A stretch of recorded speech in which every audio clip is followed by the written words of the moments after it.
Bienvenue dans ce nouvel épisode sans intro. Ce nouvel épisode est un épisode 100% cash, c'est le cas de le dire, puisqu'on va parler d'argent aujourd'hui. Qui je suis? Pour te parler d'argent, je suis Alima Pro, mentor business, pionnière du business libre, vibrant et jouissif. J'ai fondé une brand à 6 chiffres. Ça fait 3 ans que j'ai un business à 6 chiffres, complètement serein, avec un équilibre de vie indécent. Clairement, je suis la fondatrice du mouvement Pay to Exist. Parce que oui, nous sommes la génération qui n'a plus besoin de souffrir, qui n'est plus dans l'effort constant et qui peut gagner tellement plus en argent, en sérénité, en temps, en moments de plaisir, sans pour autant faire toujours plus. Donc dans ce nouvel épisode, que j'ai intitulé Argent et loyauté, j'ai beaucoup de choses à te partager autour de ça, notamment parce que c'est un travail que j'ai fait ces derniers temps avec beaucoup de clientes et vraiment j'ai eu beaucoup de prise de conscience autour de ça. Et je vais te donner un cas concret tout de suite, parce que rien de mieux que ça pour que tu comprennes à quel point les loyautés, c'est quelque chose qui bloque notre expansion. Encore plus, nous les femmes. J'ai une cliente avec qui j'échange depuis quelques jours et c'est juste fou parce que j'ai vécu ça aussi et je vous parlerai de ma propre histoire. Cette cliente-là, en travaillant avec le corps, en travaillant sur ses blocages, on s'est rendu compte en fait qu'elle avait énormément de blocages par rapport à des loyautés, par rapport à sa mère, à son père, à des situations financières qu'elle bloquait. Et donc, ça faisait un petit moment qu'elle ne faisait pas de vente. Et puis, évidemment, on a débloqué tout ça dans le corps et ça a été fou parce qu'elle s'est remise à faire des ventes premium. Elle a des clientes, mais tellement alignées qui arrivent, c'est juste fou. Et j'ai également fait ce travail-là avec d'autres clientes ces derniers temps et ça a été fou. Et je vais vous parler également de ma propre histoire. Donc, il faut savoir qu'il y a plus de 14 ans maintenant, j'étais interdit bancaire, endettée, et donc ma relation bancaire a été très compliquée. Donc j'ai pratiqué ce qu'on appelle la politique de l'autruche pendant des années, puisque j'étais tout le temps à découvert. Je flirtais toujours avec la limite, j'allais très loin dans le découvert. Je fuyais, j'avais clairement cette attitude de fuyante avec l'argent, donc je savais pas souvent où j'en étais. J'ouvrais quasiment jamais mes comptes et je fuyais ma réalité financière jusqu'au moment où je suis arrivée au bout du bout. Et où je me suis retrouvée en instance de divorce, j'ai eu beaucoup de choses compliquées à vivre sur le plan financier. Puis à un moment, je ne pouvais plus payer. La banque m'a supprimé l'autorisation de découvert du jour au lendemain.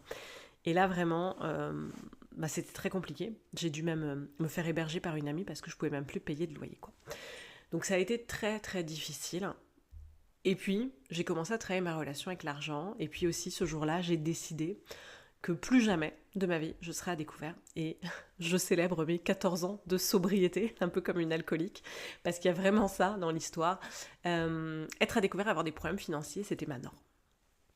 Et puis, j'ai décidé ce jour-là, donc j'aurais plus jamais de problème. Donc je suis passée d'un comportement de fuyante avec l'argent à un comportement de contrôle, qui n'est pas beaucoup mieux. Donc j'ai commencé à gagner de l'argent. J'étais plus à découvert, mais par contre, je finissais à zéro. C'est-à-dire qu'il y avait beaucoup d'argent qui rentrait. J'étais sur des postes de chef de projet, responsable commercial grand compte. Donc, j'ai bien gagné ma vie. J'ai été cadre. Et malgré tout, je finissais souvent à zéro. Et donc, quand je suis devenue entrepreneur, j'ai continué à plonger dans mes croyances limitantes, dans mes blocages. Et à un moment donné, mon entreprise a commencé à vraiment décoller. Donc ça fait 5 ans que je suis entrepreneur et au bout de la 3e année, j'ai commencé à massivement investir dans mon business. Et là, j'ai eu une grosse expansion. Alors c'était génial, mais par contre, je me payais très peu. Donc l'argent venait et l'argent repartait. Donc là, j'étais passée dans le contrôle. Je regardais tout le temps mes comptes et il y avait des espèces de schémas qui étaient là qui faisaient que l'argent venait, il repartait, puis ensuite il venait, mais je me payais comme quand j'étais salariée, pas plus que ça. Aujourd'hui, je me paye très bien, j'ai une très forte rentabilité. Et en fait, je fais 6 chiffres depuis 3 ans avec sérénité, et mieux que ça, mon entreprise est très rentable. J'ai beaucoup de trésorerie et surtout, je me paye très bien. Et je célèbre avec vous, en même temps que je fais cet épisode, que ma comptable m'a dit que j'étais une super bonne gestionnaire, que j'étais carrée. Et donc, je viens de très très loin. Donc, je célèbre avec vous ça, parce que franchement, il y a 14 ans, on m'aurait dit qu'un jour, ma comptable me dirait que mes comptes sont super et ma banquière m'encenserait. J'y aurais pas cru. Parce que, clairement, ma banquière, il y a 14 ans, elle me regardait comme une moins que rien.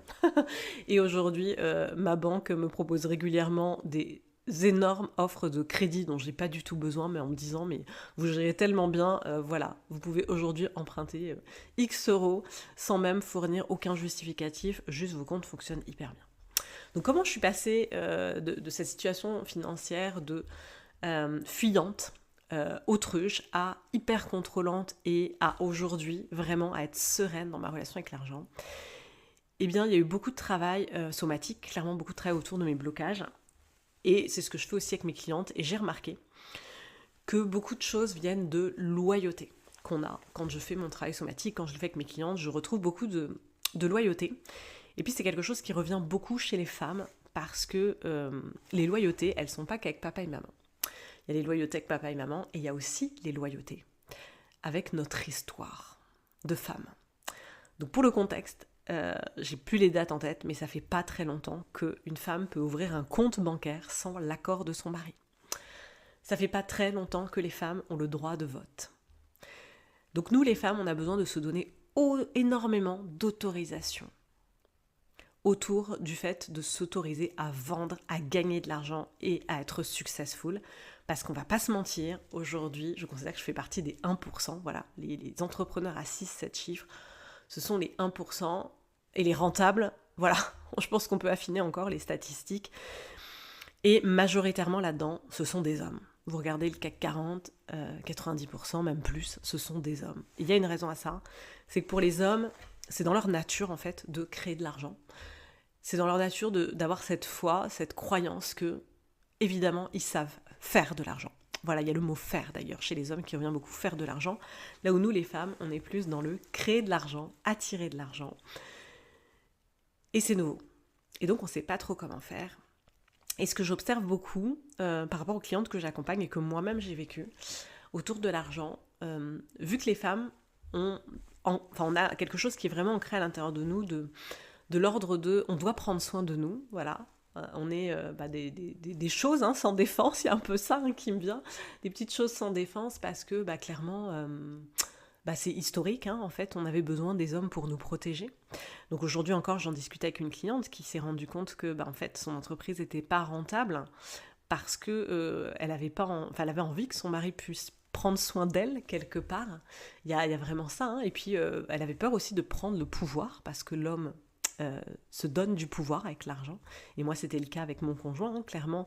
Le jour où j'ai commencé à me payer beaucoup mieux que lui, c'est sûr qu'il y a beaucoup de choses qui ont basculé dans notre couple, alors de manière positive aujourd'hui, mais à court terme de manière très négative.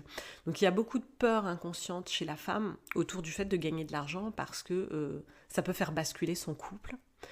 Parce que elle peut avoir peur aussi, moi ça a été mon cas, de plus être finalement disponible pour ses enfants, alors que oui mesdames, on peut tout avoir, le temps, l'argent, mais il y a beaucoup de peur collective autour de ça. Et les femmes ont besoin qu'on prenne soin d'elles, c'est quelque chose qui est très ancré dans l'inconscient. Donc si je suis indépendante financièrement, eh bien j'ai carrément une cliente qui m'a dit mais est-ce que j'ai vraiment besoin de mon mec quoi ? Et quelque part, inconsciemment, elle se protégeait de la réussite parce que si je gagne plus que mon mec, si c'est moi qui emmène toute la famille en vacances, eh bien finalement, est-ce que notre relation de couple a toujours du sens ? Donc il y a ça qui est là. Donc vraiment, c'est hyper intéressant. Alors moi, je suis passionnée par tout ça, voilà, parce que mon truc, c'est l'art de la profondeur et que chaque croyance qu'on débloque nous permet de manifester quelque chose de juste fou à l'extérieur et je trouve ça passionnant. Tous ces sujets, et notre inconscient est toujours en train de nous protéger, mais aussi parfois de la réussite et du succès. Donc il y a ça que je pose là, ce côté où effectivement on a besoin qu'on prenne soin de nous. Donc gagner de l'argent quelque part, c'est être indépendante financièrement. Et donc parfois on a un bénéfice secondaire, clairement. On a souvent un bénéfice secondaire inconsciemment à rester dans une situation inconfortable sur le plan financier. Parce que ça va nous permettre d'être celle qui demande de l'aide à nos parents, à notre conjoint. On a besoin encore d'être soutenu financièrement. Et donc, quelque part, on maintient inconsciemment un lien qui est confortable pour notre inconscient. Donc il y a ça que j'ai remarqué, qui est très très fort chez les femmes. Et sur les loyautés familiales, moi clairement, alors il faut savoir que j'ai un contexte de dualité. Donc tout le monde va pouvoir se reconnaître dans un de mes deux contextes. Mon papa a été chef d'entreprise, il a créé une entreprise qui a très très bien fonctionné. Donc à un moment donné, il a eu beaucoup d'argent. Et ma maman, quand elle a quitté mon papa, elle est venue vivre en France, hein, toute seule, avec ses 4 enfants, en tant que prof. En plus, elle repartait de zéro, puisque ses années d'Afrique n'ont pas compté. Elle a galéré. Soyons clairs, elle a galéré. En plus, à un moment donné, mon père lui a coupé les vivres suite à des disputes. Bon, bref, je la fais courte. Elle a vraiment eu des grosses galères. Financièrement, c'était très compliqué. Elle a beaucoup été à découvert, eu des problèmes financiers. Et comme une forme de loyauté, donc moi pendant très longtemps j'ai été loyale à ce schéma de maman. Donc moi j'ai beaucoup galéré avec l'argent, beaucoup même quand j'ai commencé à en gagner, ça partait. Hein. J'ai eu ce côté panier percé, voilà, que j'ai beaucoup observé chez moi, dans ma famille, du côté des femmes. Et en même temps, j'ai eu aussi un autre modèle, qui était le modèle de mon père, qui lui par contre a eu à un moment donné beaucoup d'argent. Mais par contre, j'ai vu aussi beaucoup de choses négatives chez lui, puisque il a divorcé, puisque il avait des comportements qui étaient parfois excessifs. Donc, je l'ai associé à du pouvoir, à de l'argent, mais aussi à beaucoup de négativité par rapport à son aisance financière. Et puis, j'ai longtemps refusé d'être associée à l'argent et au pouvoir, en fait, parce que c'est ce que je voyais chez mon père. Et puis du coup, quand j'ai commencé à bien faire ce travail en profondeur sur l'argent et à moi aussi gagner beaucoup d'argent, à me rendre compte que j'étais vraiment capable de générer beaucoup d'argent, j'ai eu une folle expansion puisque j'ai eu une année où j'ai fait x5, je suis passée de 25 000 à 100 000, donc ça c'était à 3 ans maintenant. Eh bien, j'ai eu aussi des blocages, des peurs qui faisaient du coup que l'argent venait mais repartait. Donc j'en gagnais beaucoup, mais il n'en restait pas beaucoup parce que je voulais pas être identifiée à mon père, clairement, inconsciemment. Ça, j'ai ressenti ça aussi dans mon corps. Je voulais pas être identifiée à ça. Et puis, dans ma famille, il y a eu beaucoup aussi de personnes qui ont gagné de l'argent et qui ont tout cramé ou qui cramaient l'argent. L'argent, il venait, repartait. Il y avait un pattern de l'argent est fait pour être dépensé.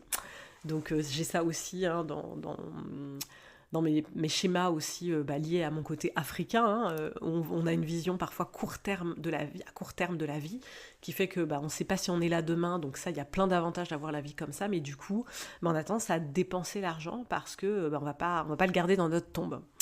Et ça, c'est pas terrible quand on est une chef d'entreprise, parce qu'une entreprise, elle a besoin d'oxygène, donc elle a besoin d'argent. Puis aujourd'hui, je suis plus en entreprise, en EI, en auto depuis un moment. Et l'entreprise, elle nous demande d'être gestionnaire et d'anticiper. Donc, parce qu'on peut avoir un rattrapage d'une année sur l'autre, il faut anticiper l'URSSAF, la TVA, et on est sur l'année. Donc, elle nous demande vraiment, elle appelle chez nous cette autorisation à être une CEO, une chef d'entreprise. Donc j'ai nettoyé pas mal de schémas aussi du côté paternel. J'ai eu la peur aussi de ressembler à d'autres personnes dans ma famille qui ont parfois eu des problèmes avec leur entreprise. Donc en fait, je trouve ça tellement, tellement passionnant de voir à quel point, en fait, finalement, on a des mémoires collectives autour du fait qu'on est des femmes. Et donc on a vraiment beaucoup d'autorisation à se donner sur le fait de gagner de l'argent, d'en créer, et sur le fait d'être aussi gestionnaire. Et d'être capable, on est capable les femmes de piloter nos finances. Et ça c'est un travail moi que j'adore faire, mettre le nez dans les chiffres, parce que l'argent n'est jamais le problème. L'argent c'est la conséquence de qui nous sommes, qui nous croyons être et de toutes les autorisations, toutes les décisions qu'on se donne. Donc vraiment les loyautés, il y en a plein en fait, il y a des loyautés qui sont liées au fait que nous sommes des femmes, des loyautés liées à nos origines, je vous le dis, clairement, moi j'en ai trouvé par rapport à mes origines africaines, mes origines françaises, hein, la France aussi, moi j'ai travaillé beaucoup de choses par rapport, aujourd'hui je m'autorise à parler d'argent, de chiffres, et ça, il y a 2 ans et demi encore, j'osais pas, parce que il y avait un pattern chez moi qui était que en France, ça fait pas bien de parler d'argent, et pourtant si vous voulez beaucoup d'argent, il va falloir en parler.